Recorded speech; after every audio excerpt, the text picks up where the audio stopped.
fait un bail, hein. Donc je préviens, ça fait 3 fois, c'est la troisième fois que je tourne cette vidéo. Parce que mon micro ne voulait pas s'enclencher.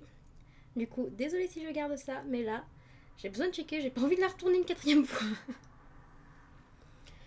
Donc, pourquoi cette vidéo? Pourquoi est-ce que je reviens dans une vidéo blabla?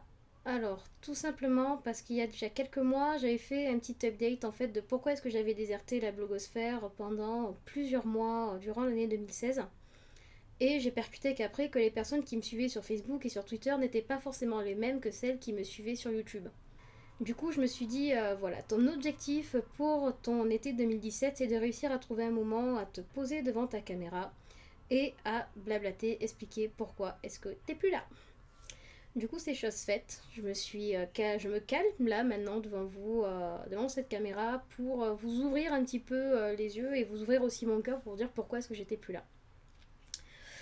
Donc tout commence en avril, mai 2016 où j'ai décidé de mettre en pause mes réseaux et mon activité de blogueuse le temps de réviser, de passer mes examens pour réussir ma L1 à la fac. Et du coup je me suis dit voilà, tu mets en pause mais vu que tu reviens en force derrière, c'est pas un drame. J'ai passé mes examens, j'ai validé ma L1. Et le dimanche 15 mai, je postais aux alentours de midi, 13h, peut-être 14h, je sais plus exactement, mais enfin en début d'après-midi, voire même fin de matinée, quelque chose comme ça, je postais sur les réseaux, sur Facebook, que j'avais enfin terminé mes examens, que j'avais enfin terminé mes révisions, que j'allais pouvoir revenir en force avec des articles, en augmentant le rythme des articles, et que je revenais sur YouTube. Sauf que l'équivalent de 2 heures après, environ, même pas 2 heures, 3 heures après, je reçois un coup de fil m'annonçant que je venais de perdre quelqu'un de ma famille, quelqu'un de qui j'étais extrêmement proche, de qui m'était extrêmement cher. Disons que ça a mis un énorme coup de frein dans mes projets, aussi bien personnels, par rapport à mes vacances, par rapport à mes révisions, parce que je savais que je devais aller à la session de rattrapage qui avait lieu 2 semaines plus tard, et aussi que ça risquait de mettre un énorme coup de frein à mes activités de blog. Du coup, les jours qui ont suivi cette annonce ont été réellement extrêmement compliqués et extrêmement anarchiques, étant donné que, voilà, quand on est en deuil, on peut pas forcément faire tout ce qu'on a envie, on n'a pas la motivation. Je vais pas vous le cacher, j'étais vraiment détruite. J'avais pas la motivation de faire quoi que ce soit, j'arrivais plus à faire quoi que ce soit. La seule chose que j'arrivais à faire, c'était pleurer et lire pour essayer d'oublier. Donc pendant environ 2 semaines suivant le décès, j'ai lu environ un livre entre 300 et 500 pages par jour pendant 2 semaines. Et j'ai fini derrière par faire une overdose en fait, qui a entraîné une panne de lecture de 8 mois. Voilà. On va dire que les grosses pannes de lecture déjà, que ça me faisait bien chier, que ça me faisait mal. Alors là, une panne de lecture de 8 mois, vu la période que je traversais, ça a été extrêmement compliqué.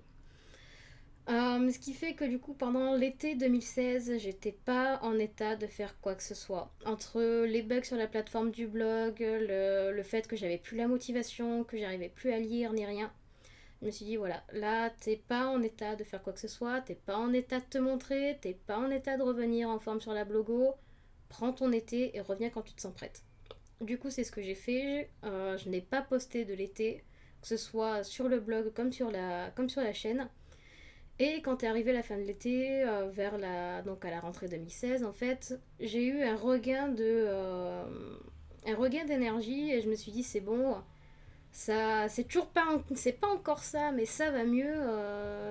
Tu peux te sentir, tu peux recommencer à bloguer, tu peux recommencer à tourner. Du coup, j'ai essayé. Oui, la musique dehors sur le parking, j'adore.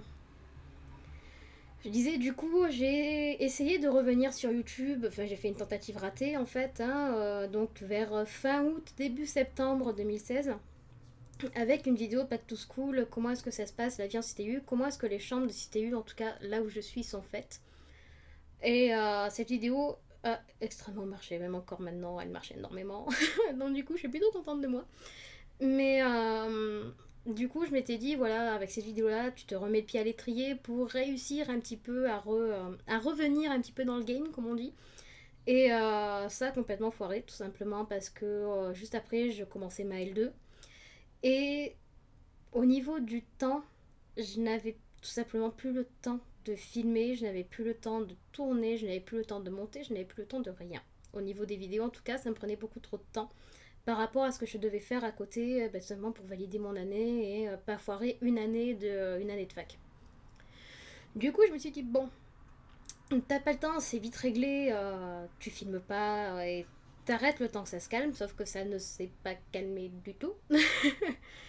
Du coup, j'ai arrêté pour plusieurs raisons. Pour celle-là, du fait que je n'avais plus le temps, mais aussi parce que les vidéos que je faisais, en tout cas le format que j'avais, ne me plaisait plus. Je n'avais plus le.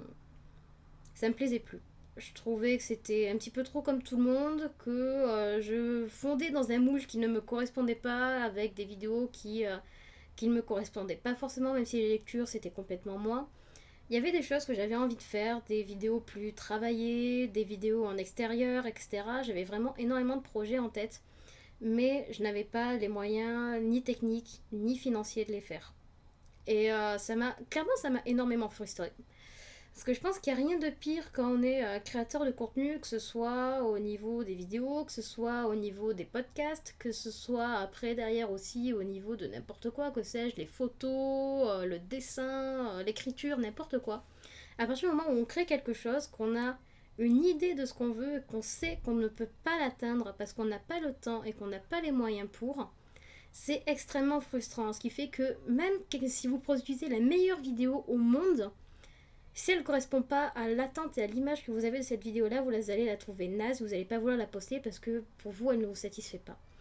Et j'étais dans ce cas-là. Et je me refusais de poster quelque chose dont je n'étais pas fière, qui moi en tout cas, ça m'aurait pas plu de voir une vidéo comme ça. Du coup, on va dire que dans ma tête, le calcul a été très rapide. Ça a été, t'as pas le temps de faire des vidéos à cause de la fac, tu reprends les vidéos quand tu auras terminé ton cursus universitaire. Donc comme là je passe en L3 et que je compte bien faire un master derrière, si tout se passe bien, je devrais revenir réellement comme il faut, comme moi j'aimerais, en tout cas en ayant le temps de faire des choses bien, que dans 3 ans. Ouais, c'est un peu long.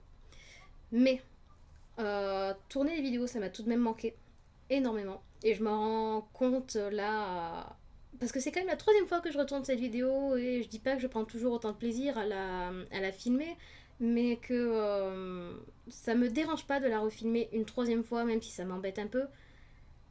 C'est la troisième fois que je la tourne, mais ça me sort pas des yeux. C'est qu'à un moment, si je réagis comme ça, c'est que ça m'a vraiment manqué de le faire. Du coup, je me dis que si à un moment, durant l'année, j'arrive à, genre pendant les vacances ou quoi, j'arrive à trouver un moment pour refaire quelques vidéos, quitte à un moment où je suis chaude, hop là, j'en fais 5 d'un coup et je vous les poste sporadiquement. Je me dis que je le ferai, que je m'en priverai pas sous prétexte de non, mais il faut que tu bosses, machin, tout ça. Je me priverai pas si j'en ai envie, mais je ferai toujours passer les cours en premier. Donc ça, c'est au niveau réellement de la chaîne YouTube en elle-même. Au niveau du blog, donc écrit, comme je vous l'ai dit, j'avais la plateforme sur laquelle j'écrivais qui était Weebly, qui buguait énormément et ça m'énervait énormément au point que j'ai fini courant septembre-octobre par carrément changer de plateforme. Sauf qui dit changement de plateforme dit aussi qu'il faut refaire tout le site à neuf. Donc refaire tout le design, ou en tout cas vu que sur WordPress je sais pas coder et du coup j'ai pris un truc déjà tout fait mais après je l'ai réarrangé à ma sauce et ça prend du temps. Remettre tous les réseaux sociaux à jour, refaire les descriptions. Et surtout, ce qui m'a pris énormément de temps, c'est la mise en page réellement des menus, où j'ai bien mis un mois à le faire, ça, parce que je savais pas du tout comment le faire, j'étais pas satisfaite, du coup je changeais, je rechangeais, je revenais, je repartais, etc. Mais ce qui m'a pris réellement énormément de temps, ça a été de basculer les articles. Étant donné que j'aurais pu choisir la facilité et faire transférer les articles. Ça m'aurait transféré les articles avec la police, etc. etc. mais j'avais envie de changement, j'avais besoin de renouveau.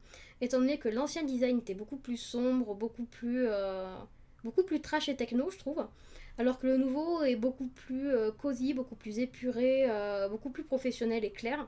Comme je disais, ça, c'est pas du tout dans les mêmes tons, c'est pas du tout dans les mêmes univers, ça correspond pas du tout à mes mêmes personnalités. Du coup, moi, ça me dérangeait d'aller coller un truc trash sur quelque chose qui est un petit peu bon shit bon genre, ça me titillait un petit peu. Du coup, je me suis dit, voilà, tu prends le temps, ça te prendra le temps que ça te faudra, mais tu bascules à la main en changeant la police, la mise en page de tous les articles. Il y avait 150 articles. Du coup, j'ai tout basculé, ça m'a mis environ 4 mois à tout faire.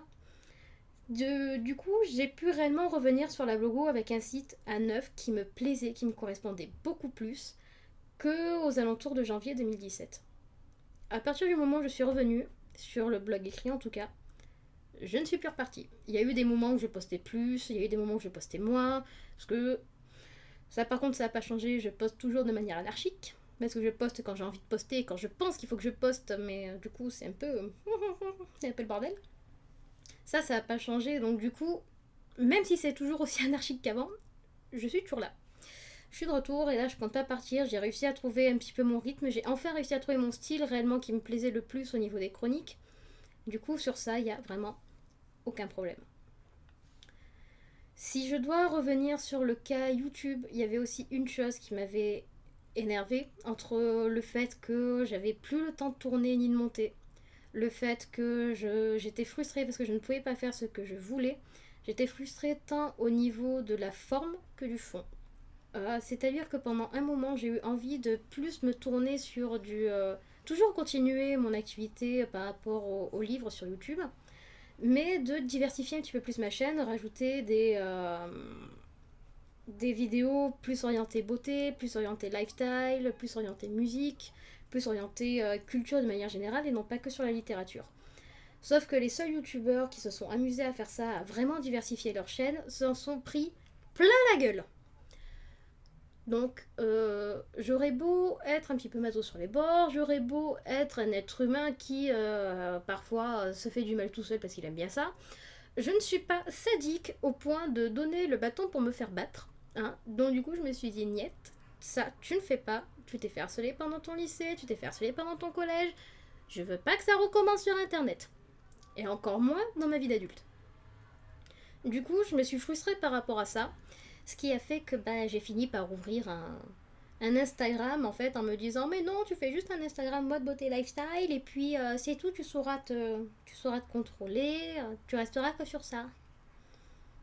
Upsi. Voilà.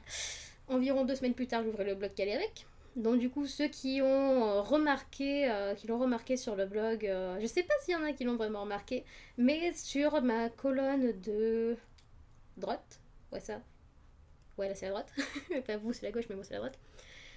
Sur la colonne de droite, il y a un encart, le blog des copains, donc avec les blogs que je suis. Il y a le blog de Steven, il y a le blog de ma mère, il y a une pote d'une amie. Et j'ai rajouté là-dedans mon blog plus orienté sur beauté, mode et lifestyle, sur lequel je poste un petit peu quand j'en ai envie.